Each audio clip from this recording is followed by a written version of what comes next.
If you're experiencing a YouTube TV playback error, don't worry, it's straightforward to resolve.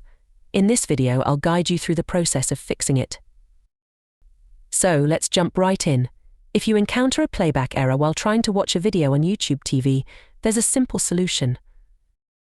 Firstly, let me demonstrate. When you attempt to play a video, it may display an error message, preventing playback.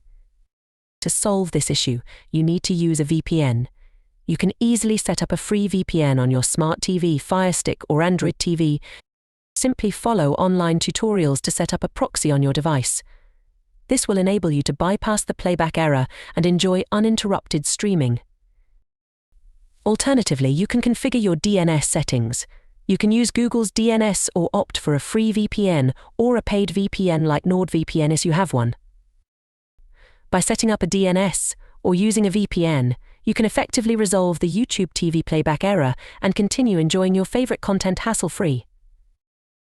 That's it for today's video. If you found this information helpful, thank you for watching, and I'll catch you in the next one. Peace.